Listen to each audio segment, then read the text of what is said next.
Hay una temática que siempre está sobre la mesa e increíblemente cuánto genera a nivel económico también en libros que han sacado en relación a ese tema y gente que se hace maestros de ese tema también en relación pues a lo que es la muerte. Tema que a muchos no quisieran escuchar, que muchos corren, inclusive cuando se está evangelizando. No me hable de ese tema, no me hable de ese tema. Y es un tema que se va a machacar y que tiene que machacar todo el tiempo hay que machacarlo. ¿Por qué todo el tiempo hay que machacarlo? Porque necesitamos estar preparados para eso. Y hoy más que nunca, donde se experimenta en las iglesias un declive tan notorio en nuestra relación con el Señor, en ese día a día, en todos los aspectos de la vida cristiana, en cuanto al servicio, se nota. Y es que a veces podemos pensar que vamos a estar aquí todo el tiempo, viviendo por la eternidad, pero aquí, ¿no? En esta tierra, y cuando se es joven, pues se piensa más en eso. Jamás piensa que puede venirle la muerte en cualquier momento también. Porque a la gente no le gusta, sino que lo que para ellos son cosas bonitas. No, hábleme de prosperidad económica, hábleme que Dios me ama mucho y me va a soportar todo lo que yo haga, hábleme de todas esas cosas que para la gente es bonita, pero que están inclusive fuera de la misma palabra de Dios. Eso es tan así, mire, que hay un escritor, yo si se le ocurra comprar este libro, que se llama Vida después de la vida, y fue hecho por un psiquiatra llamado Raymond Moody. No es el Moody cristiano, ojo. Raymond Moody. Y fue en 1975, donde lo que hacía solamente era entrevistó alrededor de 150 personas que supuestamente habían tenido un tipo ¿cómo diríamos? De experiencia después de la vida, ¿no? O sea, murieron, después de la muerte, mejor dicho. Y entre esa experiencia es que se sentían livianitos uno, otro, que la famosa luz, ¿no? Esa famosa luz, el túnel y la famosa luz que hasta en las películas la agarran. Y todos van por allí, pero cosas que son que podemos deducir, que la sacan simplemente de una persona, dice una cosa y dice la otra, y entonces como es parecida la una con la otra, ya hay una sumatoria de esos acontecimientos y lo agarran como verídico. Estos días vi también uno de judíos, pero completamente judíos ortodoxos, donde había un muchacho, un adolescente, donde supuestamente había tenido también esa experiencia. No, entonces él decía allí, era de lo que más extraño es que eran judíos ortodoxos, o sea, y entonces en esa experiencia, el muchacho que sintió que se murió, pues no había nada médico, lo que yo escuché, no había nada que se había muerto en ese momento, sino que, se le salió por la nariz, le salió el espíritu, tápense la nariz, por favor, le salió el espíritu por la nariz mientras estaba durmiendo y supuestamente se murió. Entonces el que veía al sacerdote, yo no sé, Josué de ellos, que estaba allí en un tribunal, todo relacionado con sus costumbres y sus creencias. Y seguramente estas 150 personas también, lo que hablaron eran según cosas, algunas creencias que también ellos tenían, y la hacen una verdad. Y van los incautos y creen en estas cosas. Pero fue tan famoso que ganó, creo que sacaron 13 millones de ejemplares. 13 millones de ejemplares solamente para que usted vea cómo es un tema que pega fuerte a la gente, que le gusta, que lo busca. ¿Y por qué la gente busca esto? ¿Será porque hay un interés en saber qué hay en más allá y cómo es el más allá? Y sumado a esto y otros libros también, la conciencia más allá de la vida, el arte de morir. Y así, cantidad de libros como esto y películas que sacaron uno en el tiempo cuando yo era más joven, también en relación a esto. Y es porque es un tema que interesa, le interesa mucho a la gente buscar. Ahora, el Señor dijo una oportunidad. El Señor dijo, si os he dicho cosas terrenales y no creéis, ¿cómo creeréis si os dijera las celestiales? Nadie subió al cielo sino el que descendió del cielo, el Hijo del Hombre que está en el cielo. Entonces Él sí tiene la autoridad para hablarnos de las cosas celestiales. Pero ninguno de estas personas, ninguno van a la fuente original para decir realmente cómo es la vida o cómo es después de la muerte.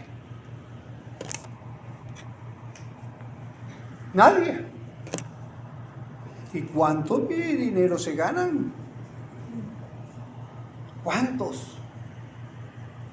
Experiencias como esta, lo que les gusta hablar con los muertos, también.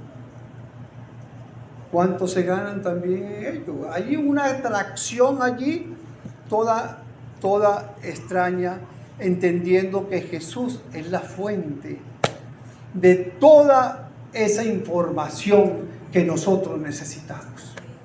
Está en Jesús, nada más que en Jesús para poder obtenerla. Vamos a irnos al texto de Juan 12:20, el 12:26. Juan capítulo 12, versículo 20 al 26.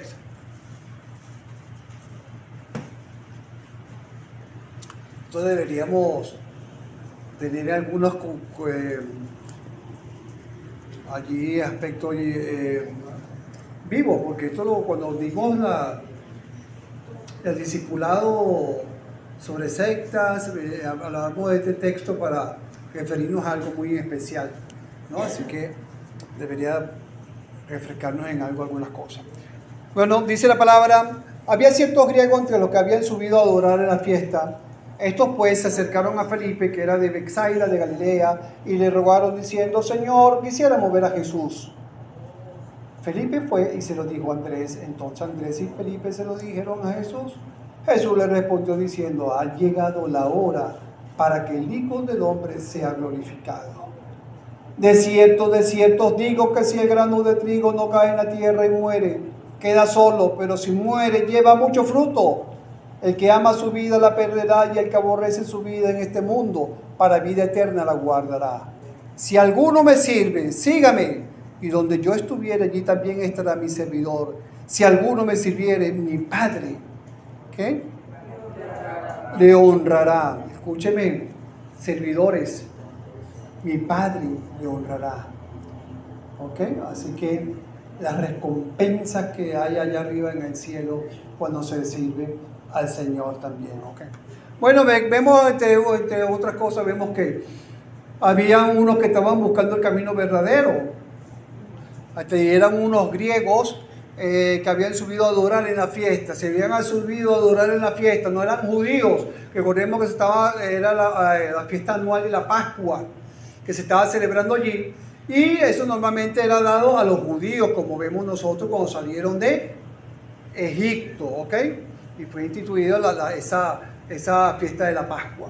Entonces, pero sin embargo había unos griegos que estaban deseosos también, tenían esa sed también de las cosas del Señor, querían conocer más del Señor, querían ir, y bueno, fueron esos griegos allí a hablar con el Señor, a ver si podían ver al Señor Jesús. Ellos querían conocer lo que solamente Jesús ofrece, que no le habían visto en ningún otro, a lo mejor por allí, en los sacerdotes, por decir algunas de las cosas. Y se acercaron, lo buscaron. Pero como dicen por allí, para buscar hay que tocar. Y dice en el 21, entonces pues, se acercaron a Felipe, que era de Betsaida de Galilea, y le rogaron, fíjense la actitud, le rogaron diciendo, quisiéramos ver a Jesús. le rogaron. Era un deseo muy grande de adorar, de conocer al Señor. Realmente querían conocerle. ¿Cuántas veces hemos rogado nosotros por algo? Cuando rogamos nosotros por algo porque es una emergencia, porque lo necesitamos, porque es algo urgente, porque a lo mejor es algo de vida o muerte.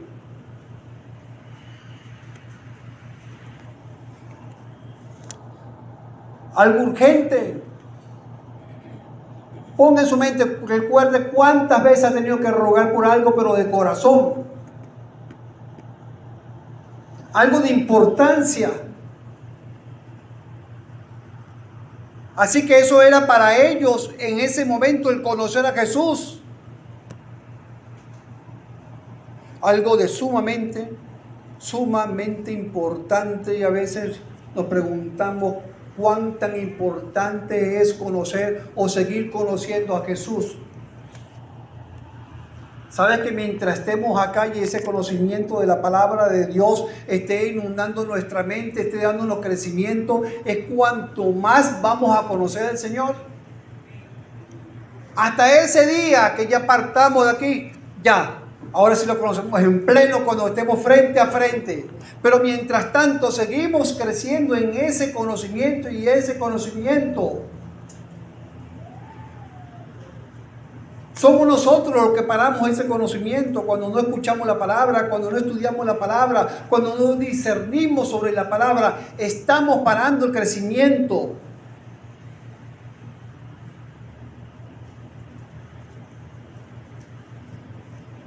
Así que nosotros mismos a nosotros mismos deberíamos rogarnos. Quisiéramos todos los días ver a Jesús. Ver a nuestro Señor. Así que le dijeron a Felipe, pero Felipe estaba como que indeciso. Eran unos griegos, no eran unos judíos. Y ya sabemos cuál era la actitud de los judíos con los griegos, los comunes. No había ahí una buena relación, ¿verdad?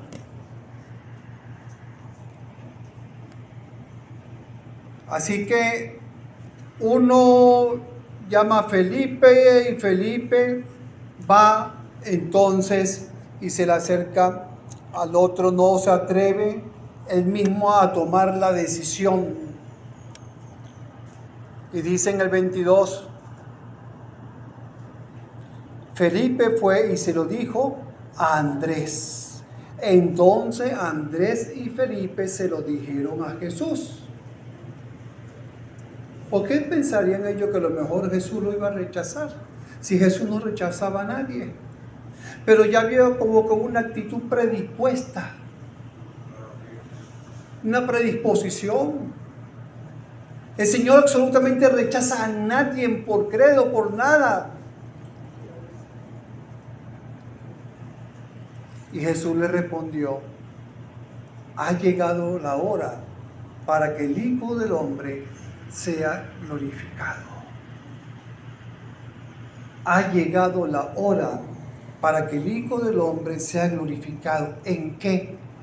¿O en quiénes? Ahora el Señor se iba a dar a conocer ¿a quién? Al pueblo que no era judío. Iba a ser glorificado al pueblo que no era judío. Y entre ese pueblo estás tú y estoy yo. El Señor se ha glorificado en tu vida, se ha glorificado en mi vida.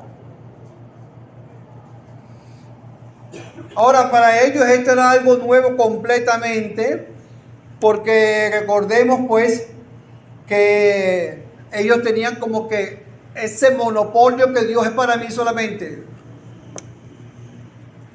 Y estaban incluidos, engreídos, eran engreídos en relación a esto, porque bueno, nosotros somos hijos de Abraham.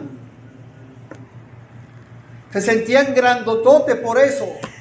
Dios nos escogió a nosotros, pero no los escogió a ellos porque sean buenos. Los escogió porque se lo había prometido también a Abraham. Era una promesa a un hombre fiel. no al pueblo terrible y pecador y que Dios quería consumir en el desierto. Pero no importa lo torcido que podamos estar, mi hermano. No importa lo torcido que podamos llegar a Jesús. No importa si le buscamos de todo corazón como hicieron estos griegos. Lo más que podían tener ellos era una negativa. Sin embargo, lo intentaron. Y eso es algo que el hombre y ellos no entendían, que no importaba lo torcido o si era gentil o no era gentil. El Señor no rechaza absolutamente a nadie. A nadie. A los suyos vino y los suyos no le recibieron. Y como le comenté, era un pueblo terrible. Cuando el Señor vino una gente contaminada completamente por el pecado. ¿Saben por qué? Porque desde el último profeta, que era Malaquías, hasta Jesús, habían de 400, 430, algunos dicen que 500 años, sin que el Señor diera palabra. Sin que el Señor diera palabra. Ahora, tantos años, tantos siglos sin escuchar la palabra del Señor. Si cuando vemos a un cristiano que medio lee o no lee la palabra, vemos que se enfría. Imagínense ustedes siglos de siglos sin escuchar el mensaje del Señor. ¿Qué puede pasar en el corazón del hombre? Es tan así que fíjense, 1 Samuel 3:1, búsquenlo allí un momentico, por favor.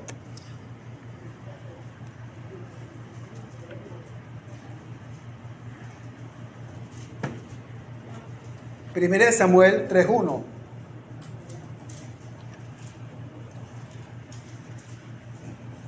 ¿Ya? Sí. El joven Samuel, dice la palabra acá, ministraba a Jehová en presencia de Elí. Y la palabra de Jehová, ¿qué? Escaseaba en aquellos días. No había visión con frecuencia. Ahora, lo que conocemos del texto, y lo que no conocen, se lo dejo como tarea, pero les voy a decir algo. Eso como trajo una consecuencia grave a nivel espiritual, a nivel, nada más y nada menos que a los hijos de Elí, que eran sacerdotes, inclusive llegaron a tener actos sexuales aún en el mismo templo, en las puertas del templo. Imagínense cómo estaba contaminado, cómo había tanta maldad, que ellos agarraban lo de sus sacrificios, la carne que no era para ellos, y las arrancaban al que llevaban para ofrecer sacrificios, se la quitaban. Porque estaban contaminados. Si eso era para los sacerdotes, ¿qué restaba al pueblo? ¿Y cuál era la causa? La causa, y la palabra de Jehová escaseaba. Esa era la causa. Cuando puede haber escasez, mi hermano, de caraota, de azúcar, de leche, de lo que usted quiera. Pero cuando escasea la palabra de Dios, eso es terrible. Eso es terrible. ¿Sabe por qué aquí la gente, los santeros se han reproducido tanto? Porque hay escasez de palabra.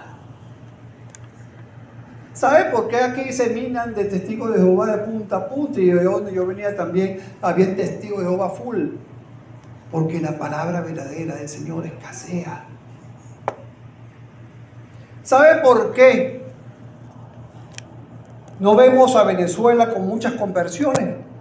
Porque la palabra del Señor escasea, pero estamos orando que Venezuela cambie. ¿Sabe por qué nuestra familia también no le llega la palabra, no se convierte? Porque la palabra de Dios escasea. Comenzando por nosotros, ¿verdad? Que nos lleva un mensaje. Por eso, hay escasez en tu casa de la palabra del Señor. Hay escasez de tu vida. Pues hay escasez en tu vida. Llévate este versículo y lee el texto para que veas las consecuencias de lo que puede pasar a ti y a tu hogar. Destrucción, miseria espiritual, contaminación, Así que no era por ver, ya vemos entonces la contaminación que había de ese pueblo allí. Y no es por mérito propio que nosotros llegamos al Señor, ya lo sabemos. Cuando la palabra escasea, mi hermano, a veces uno tiene que escuchar tantas disparatadas. En estos días me decía una persona que supuestamente ella se llama cristiana, y entonces me decía a mí que ella oraba por los vivos, pero también oraba por los muertos.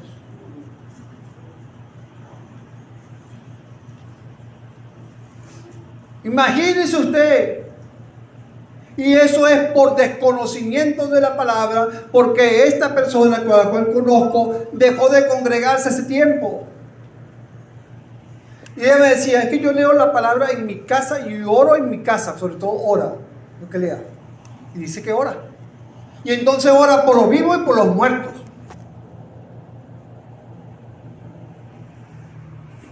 Ya el muerto está muerto. El que no se decidió por Cristo aquí, está fregado. Dice la palabra del Señor en 1 Corintios 1, 26 al 28, 29. 1, 26 al 29 y dice, ¿ya? Pues mirad, hermanos, vuestra vocación, que no sois muchos sabios según la carne, ni muchos poderosos, ni muchos nobles, sino que lo necio del mundo escogió Dios para avergonzar a los sabios, y lo débil del mundo escogió Dios para avergonzar a los fuertes, y lo vil del mundo lo menospreció, y lo menospreciado escogió Dios, y lo que no es, para deshacer lo que es, a fin de que nadie se jacte en su presencia. Que nadie se jacte de su presencia. No es por mérito propio, no es por lo que yo sea, no es porque si fui buenecito o no fui buenecito, no es porque yo soy un profesional, no es por nada, absolutamente nada de eso.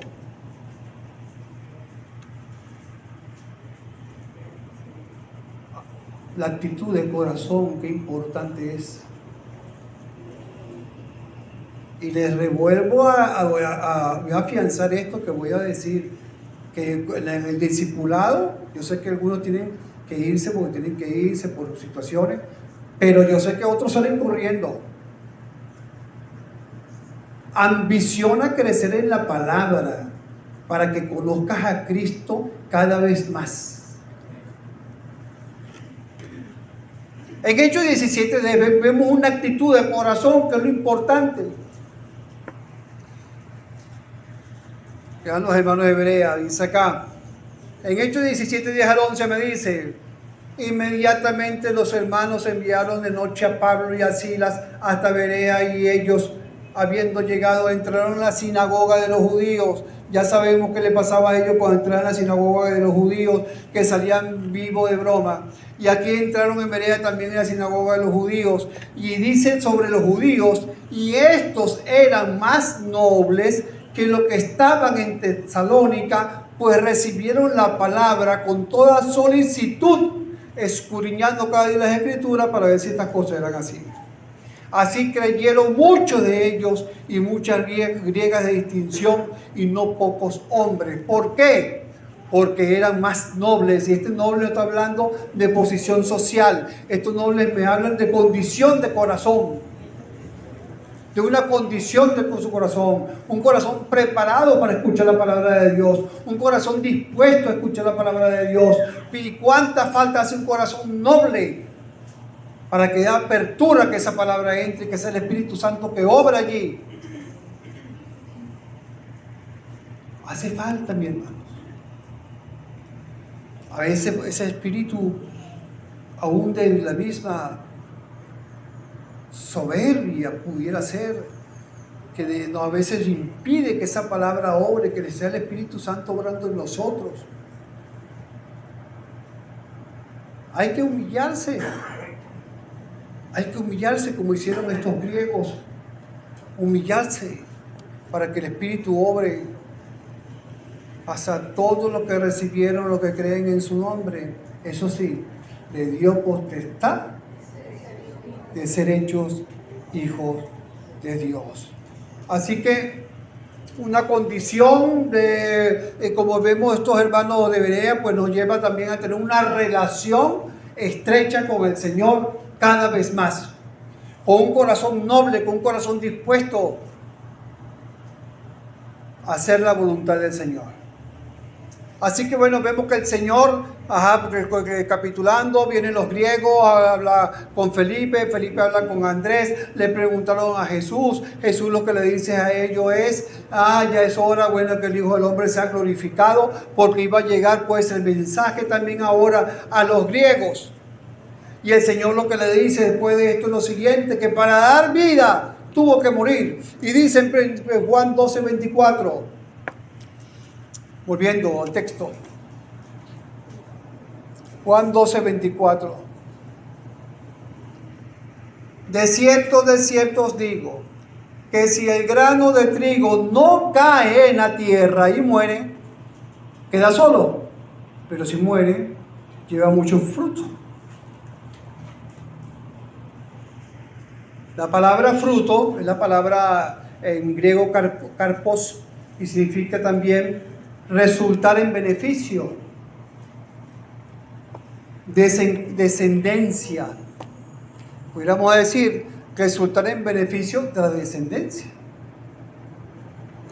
lo cual también significa fruto, la palabra karpos. Dice que queda solo el grano. Usted puede tener un grano, mi hermano, no importa, un grano que es fácil de germinar, fácil. Pero usted lo mantiene en la mano, pasan los días, pasan las semanas, pasan los meses, pasan los años y le sale algo. Pues más que se le puede poner la tiesa a la mano, ¿verdad? Es tanto tenerla cerrada. Y no importa dónde la ponga, si no es en tierra, a menos que la ponga como uno lo enseñaron en el colegio, que era creo que con papel y una cosita y húmedo allí, entonces germinaba allí y salía una matica allí. Pero igual hay que ponerle tierra después. Tiene que estar en tierra, dice el Señor. Tiene que caer en tierra. El grano de trigo por sí solo no es nada. Absolutamente nada, no cumple su cometido, no cumple con su función, no resulta en beneficio de absolutamente de nadie. No hay ningún tipo de provecho, será siempre una simple semilla, como una piedrita,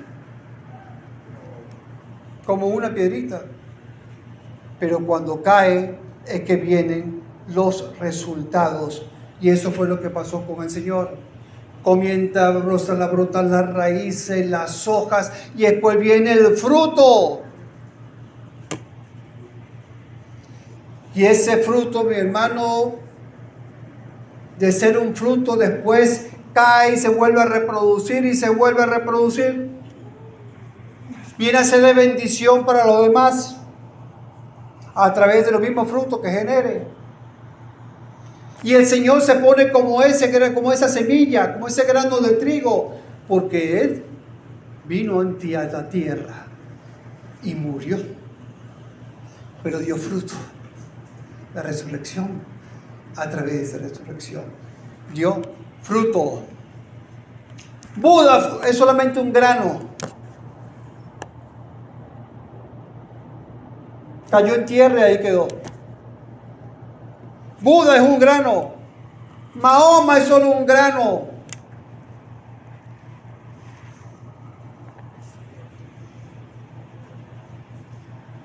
Y todos ellos murieron. Mira Buda que murió de disentería. Pero el Señor Jesucristo no solamente fue un grano, sino Él marcó la diferencia, sino que Él resucita y te da vida a ti, me da vida a mí y todos aquellos que lo vayan a escuchar después. En tierra el grano se muere, como dice en 1 Corintios 15:36. Necio, lo que tú siembras no se vivifica, sino muere antes. 1 Corintios 15:36. Necio, lo que tú siembras no se vivifica, sino muere antes. Hay algunos empeñados hoy en día y todavía hay gente, arqueólogos, y buscando y están buscando, todavía siguen buscando la tumba de Jesús, pero no buscan a Jesús el resucitado. Siguen buscando la tumba de Jesús. ¿Por qué ese empeño en vez de buscar a Jesús, el que resucitó?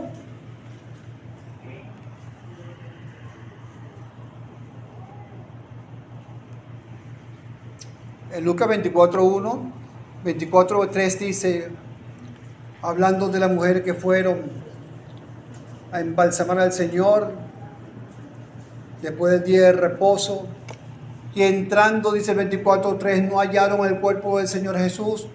Y aconteció que estando ella perpleja por esto, aquí se pararon junto a ella dos varones con vestiduras resplandecientes. Y dice, y como tuvieron temor y bajaron el rostro a tierra, le dijeron, ¿por qué buscáis entre los muertos al que vive?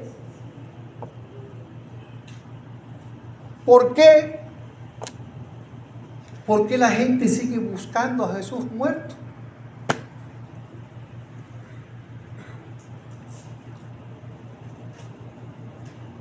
Y el 24 dice, no está aquí, sino que ha resucitado. Resucitado.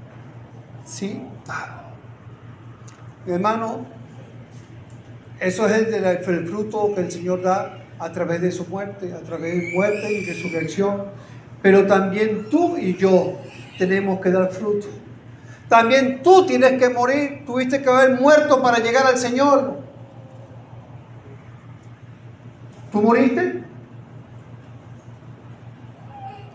¿Tú no has muerto? ¿Tuviste que haber muerto?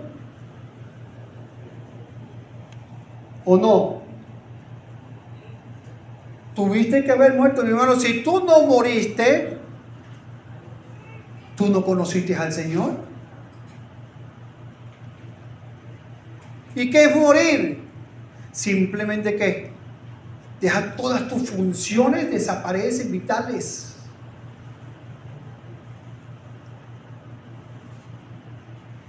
Vamos a ver qué nos dice la palabra del Señor. Porque hay un periodo, así como también hay un periodo de transformación del vegetal, cuando crece, cuando es semilla, cuando echa raíces. Hay un periodo de nosotros que hay una transformación. Y en Romanos 6:1 nos habla de esa muerte que tuviste que haber tenido. Y los que me están escuchando, si tú conoces al Señor, tuviste que haber muerto.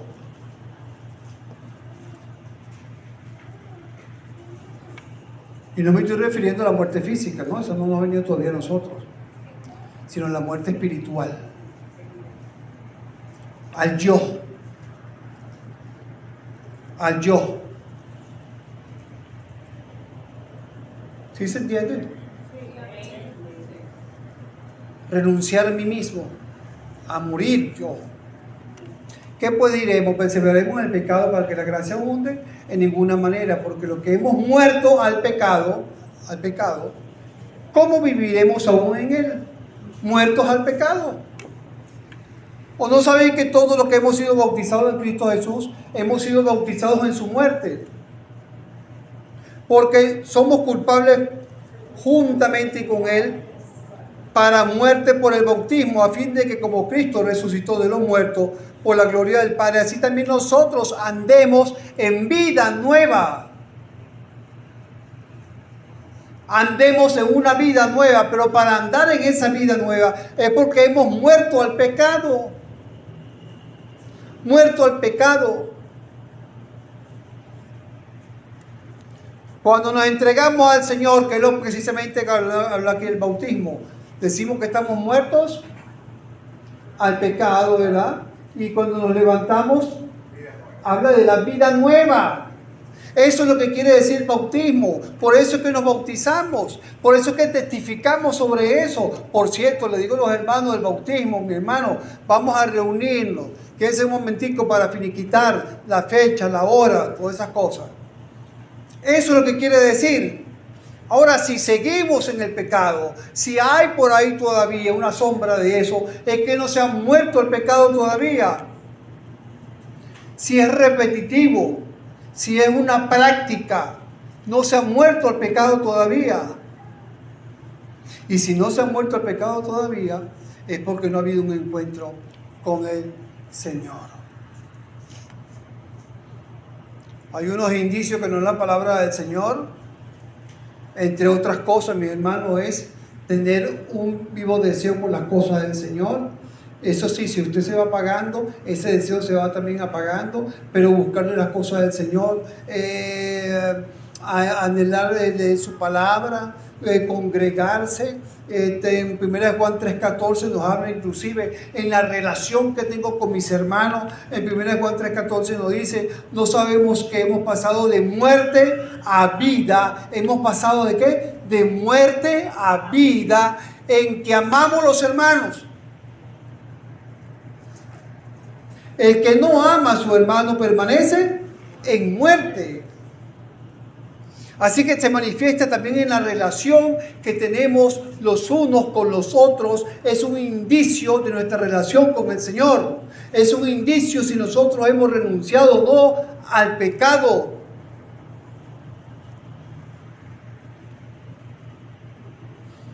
¿Estamos bien? ¿Sí? Así que hay una transformación en nosotros y esa transformación va a estar todo el tiempo allí hasta que el Señor venga, porque dice la palabra que somos transformados por medio de la renovación de vuestro entendimiento para que comprobéis cuál sea la buena voluntad de Dios agradable y perfecta, Romanos 12. Así que vamos allí en eso, en ese crecimiento, y me dice la palabra también que el que cree en mí, como dice la Escritura, de su interior correrán ríos de agua viva. Ríos de agua viva. ¿Cómo está ese río? Cuidado con un sedecal. Cuidado con un desierto allí. Mis hermanos, ¿quién es la fuente de agua? Cristo. Permanezcamos pues absorbiendo de esa agua, de esa fuente. Mientras permanezcamos ahí absorbiendo de esa fuente, vamos a estar bien. Separémonos de allí y vienen las cosas mal a nuestras vidas. Así que bueno, en Romanos 8:13, vamos un momentico, Colosenses 3:4.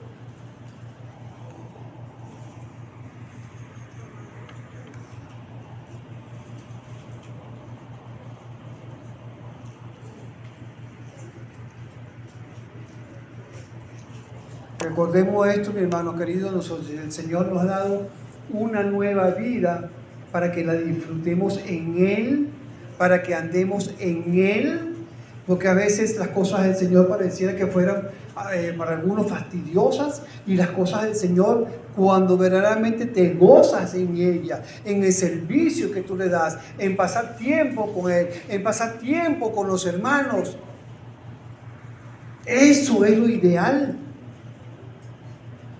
Romanos 8:13 y Colosenses 3:5. Dice Romanos acá, porque si vivís conforme a la carne, moriréis. Mas si por el Espíritu hacéis morir las obras de la carne, viviréis. ¿Sí se entiende? Repito, porque si vivís conforme a la carne, moriréis. Mas si vivís por el Espíritu, hacéis morir las obras de la carne, viviréis. Y dice Colosenses 3:5, haced morir pues lo terrenal en vosotros, fornicación, impureza, pasiones desordenadas, malo deseo y avaricia, que es idolatría. La avaricia, ojo, que es idolatría también. Así que dice, haced morir cada uno de nosotros. No le corresponde al Señor, le corresponde a cada uno de nosotros. Haced morir. ¿Estaremos dispuestos nosotros para eso?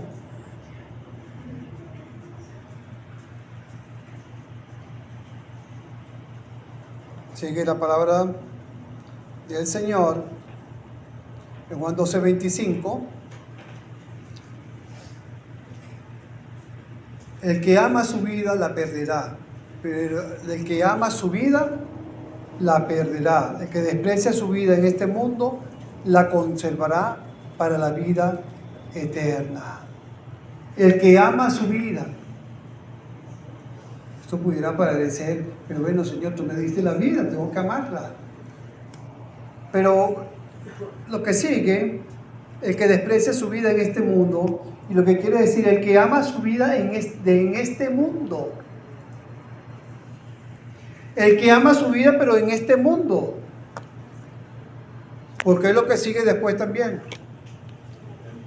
El que ama su vida en este mundo, amamos nuestra vida en este mundo, que queremos decir que disfrutamos las cosas del mundo. Hay cosas que podemos disfrutar, la comida, los alimentos, pero el sistema, la maldad, las cosas que involucran, todas las cosas que el mundo hace, que van en contra de la voluntad del Señor, a eso se refiere. Que no podemos amar esas cosas. El que ama su vida conforme a esas cosas y las disfruta, la perderá. Porque si está disfrutando esas cosas, quiere decir que no está disfrutando las cosas del Señor, porque no puede servir a dos señores, dice la palabra. No puede servir. Amarás a uno y negarás al otro. Y si amamos al mundo, vamos a negar al Señor. Si amamos al Señor, vamos a negar al mundo. Es así como lo dice la palabra. Que desprecia su vida en este mundo, la conservará para la vida eterna. Y sigue diciendo el 26. Si alguno quiere servirme, que me siga.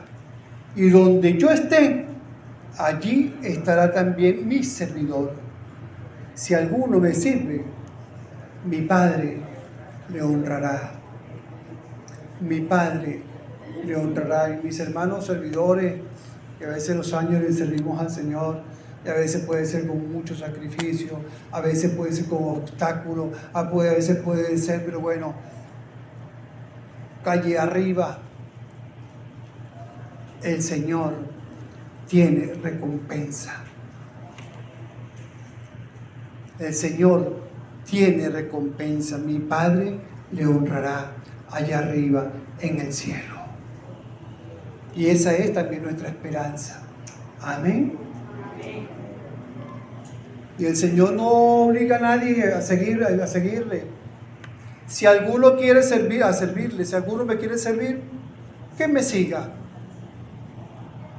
Porque para servir al Señor hay que seguirle. Yo quiero servir al Señor, pero ¿le está siguiendo? ¿Es un seguidor de Cristo? ¿Eres un discípulo del Señor? ¿Eres un obrero del Señor? ¿Tú lees la palabra? ¿Tú le buscas? ¿Le estás siguiendo paso a paso? ¿Sigue sus huellas? Así le puedes servir. Pero si no lo estás haciendo, no le puedes servir así. Eso lo dice la misma Escritura. Pon tu relación al Señor de acuerdo a su voluntad, estrecha con Él, y entonces sírvele.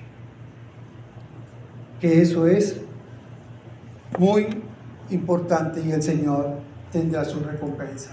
Así que bueno, buscando el camino verdadero, mi hermano querido, siempre que queremos buscarlo, el Señor está allí al encuentro.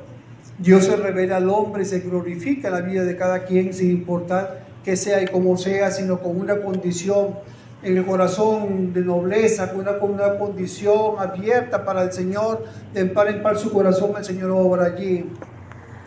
Y para vivir hay que morir. Si nosotros no hemos muerto al pecado, si nosotros no hemos renunciado, no podemos vivir entonces esa vida en abundancia que habla la palabra del Señor. En nosotros está el decidir. Amén.